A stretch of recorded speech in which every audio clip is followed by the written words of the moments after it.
इस वक्त हमारा मुल्क बल्कि पूरी दुनिया, पूरी इंसानियत, पूरी मानवता एक कठिन दौर से गुजर रहा है।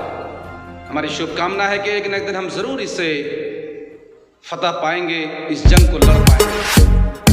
अस्सलामु अलैकुम मोहतरम नाजरीन, आप सुन रहे हैं हमारे साथ नेशनल उर्दू टीवी और मैं आपके साथ अहम खबरों को लेकर के वसीम नदवी। तो चलिए मोहतरम नाजरीन, अहम खबरों को सुनने के लिए जुड़े रहें नेशनल उर्दू टीवी से। अहम और ताज़ी खबरों से बाखबर रहने के लिए सुनते रहें नेशनल उर्दू टीवी। कोरोना बहरान के बाद खौफनाक हो गई तस्वीर, आबादी को भुखमरी से बचाना पहली जरूरत। और बैंकों की बंदी और बैंकों का इंतजाम यकीनी, शादी के बंधनों में बंधने वालों और मोहब्बत के बंधे हुए जोड़ों को मुश्किलात का सामना।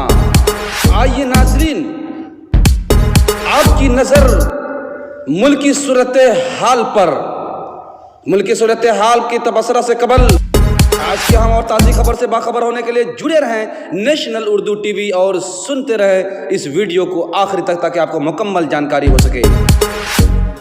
तो चलिए नाजरीन, बाद सुर्खी के बढ़ते हैं तबसरा की तरफ। नाजरीन, हम लोग अब तक इतना समझ गए हैं कि कोरोना वायरस हेल्थ इमरजेंसी के लिए ही चैलेंज पेश नहीं कर रहा है, बल्कि माशी व इक़्तिसादी ख़तरा भी है। मुल्क भर में सप्लाई का पूरा सिस्टम मुनहदिम हो गया है, प्रोडक्शन धीरे धीरे बिल्कुल ही ख़त्म हो गया है। ऐसी सूरत हाल में ये पुरवसूख अंदाज़ा किया जा सकता है कि कम से कम 14 करोड़ हिंदुस्तानी अगले महीने में बेरोज़गार हो जाएंगे। तो चलिए नाजरीन, खबरों से बाखबर रहने के लिए जुड़े रहें नेशनल उर्दू टीवी से और मैं आपके साथ वसीम नदवी। नाजरीन, आपने अगर हमारे चैनल को अभी तक सब्सक्राइब नहीं किया है तो बड़ा मेहरबानी सब्सक्राइब कर लें। हस्ब दस्तूर मैं आपसे हमेशा दरख्वास्त करता हूं कि ये नेशनल उर्दू टीवी नया चैनल है और आप लोगों से दरख्वास्त की जाती है कि आप हमारे चैनल को ज़रूर सब्सक्राइब कर लें ताकि मुझे खिदमत का पूरा भरपूर मौका मिल सके। पूरे मुल्क के अंदर में भुखमरी और कोरोना वायरस के मारा मारी चल रहा है। ऐसे मारा मारी और भुखमरी की सूरत हाल में मरकजी हुकूमत को क्या करना चाहिए? आप जगह ब जगह देखेंगे कि कभी कोरोना वायरस जैसी मुहलिक बीमारी को कभी मजहब के और धर्म के नाम पर उसको जोड़ा जा रहा है, तो कभी मीडिया, ये गोदी मीडिया इस बात को उछाल रहे हैं हिंदू मुस्लिम के नाम पर इस कोरोना वायरस को जोड़ा जा रहा है। आपके सामने मैं कुछ ऐसे वीडियो रखता हूँ ताकि मुस्बत और यकीनी तौर पर आप तक खबर पहुंच सके। हुआ है, मगर वो टेस्टिंग के पेपर में 3 तारीख को इनका सैंपल लिया गया और 4 तारीख को रिपोर्ट दिया गया बोले। अब इसमें साजिश क्या है? पढ़े लिखे लोग, दानिशमंद लोग इसको जो है समझ लें, इसको हुकूमत से पूछें। 1 तारीख को 11:50 को हमारे रिपोर्ट्स यहाँ से सैंपल्स लिए हो तो पेपर में जो है ना 3 तारीख को सैंपल्स लिए जैसा, 4 तारीख को रिपोर्ट आए जैसा बता रहे। इसके लिए हर साथी जो है इसके ऊपर गौर और फिक्र करे। जितने मुसलमानों के पास ये वीडियो पहुंचती है, जितने दूसरों के पास भी पहुंचती है, जो हिंदुस्तान से मोहब्बत रखने वाले, हर एक इस वीडियो को वायरल करे ताकि हुकूमत तक इस बात को पहुंच जाए। 4 से 5,000 तकरीबन फोर्स है यहाँ पे, तो उसके लिए कोरोना वायरस नहीं है, सिर्फ पब्लिक के लिए कोरोना वायरस है। कल से कोरोना वायरस खत्म ही हो गया। सोचो आप, मोदी ऐलान आज शाम में ही कर देगा कोरोना वायरस है ही नहीं, आप लोग अपनी अपनी दुकान खोल सकते हैं। क्योंकि आप खुद देखिए वहां पे जितनी फोर्स खड़ी हुई है, कोई भी सही सटीक मास्क में नहीं है और एक साथ 10, 20, 50 खड़े हुए हैं, उसके लिए कोई कोरोना नहीं है। आम पब्लिक के लिए कोरोना है। असल ये मुसलमानों को दबाने की कोशिश कर रहे हैं, मुसलमानों को इस देश से भगाने की कोशिश की जा रही है। और हम लोग को गाजियाबाद से लेके आया गया, हम लोग गाजियाबाद से 3 दिन पहले लेके आया गया, IT सूर्या हॉस्पिटल में रखा गया। फिर अचानक आज शाम में 4 लोगों का नाम लेके, हम लोग 26 लोग थे, जिसमें 4 लोग का नाम लेके, 4 लोग का नाम लेके, जिसमें से शुएब, ये अजमल, ये कैफ और ये शुएब अख्तर, ये 4 को शाम में पॉजिटिव बोल के अलग किया गया। फिर हम 3 को, ये मोहम्मद अरशद है, ठीक है, ये फैसल है और ये शहरयार मैं हूँ, ठीक है। हम लोग तीनों को शाम में ला के यहाँ बिना मतलब 9 बजे टाइम में बिना कुछ बोले हुए अचानक लेके आया गया एम्बुलेंस में, ना रिपोर्ट दिया गया और ला के इंसोलेशन सेंटर में रख दिया गया। प्लीज़ झारखंड सरकार हेमंत सोरेन जी से, हमारे चीफ मिनिस्टर साहब से गुजारिश है और झारखंड गवर्नमेंट के सारे लोगों से डीसी साहब से भी अनुरोध है कि प्लीज़ हेल्प करें। हम सब स्टूडेंट हैं, हम लोग सब पढ़ने लिखने वाले स्टूडेंट हैं। हमें यहाँ ला के हमारी हेल्प नहीं की जा रही, यहाँ बहुत दिक्कत है। यहाँ बीमारी ना भी होने वाले हैं। बगल में देखिए, जिसे बगल में भी कुछ लोगों को रखा जा रहा है, ठीक है। इन लोग के साथ रहेंगे तो यहाँ बीमारी नहीं है, हम लोग बिल्कुल हेल्दी हैं। और हमें कहीं ऐसा ना हो कि इनके चक्कर में रह के हमें भी कोई बीमारी हो जाए। प्लीज़ प्लीज़ प्लीज़ सपोर्ट कीजिए है कि पूरे जम्मू कश्मीर का मेन जो दिल है वो लाल चौक घंटाघर। पहले घंटाघर पर राहत पहुंचाना था। पूरे होटल में यात्री फंसे थे, सब हिंदू थे, कोई मुस्लिम नहीं था, सब हिंदू हमारे थे। उनके लिए किसी ने, हिंदू समाज के सनातन धर्म के ठेकेदारों ने नहीं सोचा। हम यूपी से हैं, यूपी भदरसा एक बाजार है मुस्लिमों के एरिया, वहां मैं कल भी ये बताया था, आज भी हमारे यहाँ मुस्लिम के हाथ का पानी नहीं पिया जाता है। आज भी हम उस जगह से हैं, पंडित हैं हमारे यहाँ, आज भी है कि अगर मुस्लिम छू लेता है तो पंडित जी, हमारी माता जी भी ऊपर हैं, साधु हैं, वो पानी नहीं पिएंगे। और 10, 12, 13 दिन हो गया मैं मुस्लिम के ही घर का खाना खा रहा हूँ। हमारे सनातन धर्म के जो ठेकेदार हैं वो कहाँ हैं कि मेरा एक हिंदू 160 आदमी लेकर के फंसा है, क्या खाएगा, कहाँ से खाएगा, कैसे खाएगा। पंजाब के अंदर भी एक अफवाह को झूठा साबित कर दिया गया, जहां कहा जा रहा था कि दिल्ली से आई हुई जमात के अंदर कोरोना पॉजिटिव है।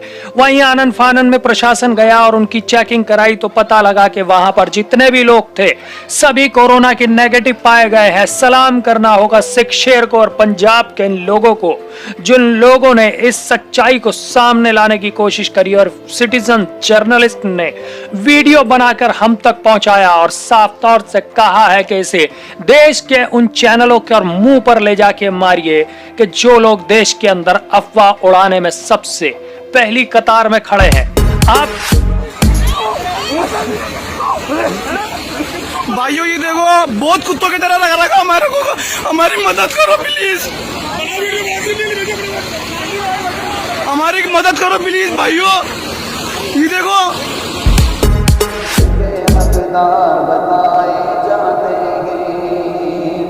कि इल्जाम हर बार लगाए जाते हैं, नफरत के हकदार बताए जाते। यहाँ लगा है श्रद्धालुओं का तांता। हर कोई अपने इष्ट देव का दर्शन करने के लिए आतुर है। भगवान को प्रसाद चढ़ाने के लिए मिठाइयों की दुकानें सजी हुई हैं। भगवान को अर्पित करने के लिए फूलों की दुकानें भी लगी हुई हैं। हर ओर मेले का माहौल है, ना किसी का डर, ना किसी बीमारी का खौफ। सबके मन में सिर्फ भगवान का दर्शन करने की ही इच्छा है। ये तस्वीरें रामलला की नगरी अयोध्या की हैं, जहां रोजाना भारी संख्या में भक्त उमड़ रहे हैं। ये हाल तब है जबकि पूरे देश में कोरोना वायरस के संक्रमण को देखते हुए काफी सतर्कता बरती जा रही है। स्कूल कॉलेज बंद कर दिए गए हैं। कई शहरों में जलसों और प्रदर्शनों पर रोक लगा दी गई है। देश के कई मंदिरों को श्रद्धालुओं के लिए बंद कर दिया गया है, लेकिन अयोध्या में ना तो किसी तरह की रोक है और ना ही भक्तों की भीड़ कम हो रही है। देश के तमाम हिस्सों में लोग कोरोना वायरस के संक्रमण से बचने के लिए सुरक्षा के उपाय कर रहे हैं, लेकिन यहाँ आए भक्त इससे पूरी तरह से बेपरवाह हैं। उन्हें ना तो कोरोना के संक्रमण का डर है और ना ही बीमार पड़ने का। सब अपनी भक्ति में मस्त है। लॉकडाउन की स्थिति है, लेकिन इन सब के बीच लोक आस्था का महान पर्व छठ इन सबों पर भारी पड़ा। बड़ी संख्या में छठ व्रती घरों से निकलकर घाट पहुंचकर गामी सूर्य देवता को अर्घ दिया और भगवान भास्कर से पूरे विश्व को इस कोरोना जैसे गंभीर संक्रमण के रोक के लिए प्रार्थना की। 4 दिनों तक चलने वाली लोक आस्था का यह पर्व साल में 2 बार मनाया जाता है। इस बार देश ऐसी विपत्ति और आपदा की घड़ी से गुजर रहा है। ऐसे में लॉकडाउन और तमाम बंदिशों के बीच छठ व्रती घर से निकलकर भगवान भास्कर की पूजा अर्चना की।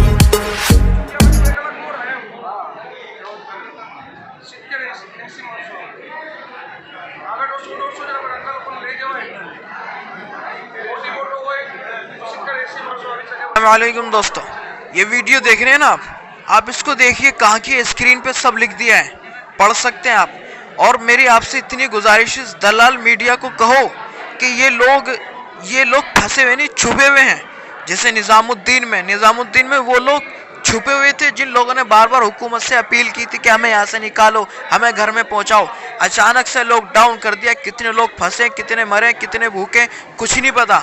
इल्ज़ाम लगाना आता है, बर्बाद करना आता है। बस इस गोदी मीडिया को, दलाल मीडिया को रिश्वत नहीं मिल रही थी ना कोरोना वायरस आने की वजह से। अब इसके चैनल चले हैं, इसलिए ये जो बहुत वायरल हो रही है ना, मेरी आपसे गुजारिश है कि इन कमीनों को ये वीडियो भेजो इस वीडियो को, और पूछो कि ये लोग फंसे हुए, छुपे हुए, इसको ये वीडियो मैंने आपके सामने इसलिए रखा कि ताकि खबरें आप तक यकीनी तौर पर पहुंच सके। नाजरीन, आप देखें जरा हालात का आप जायजा लीजिए।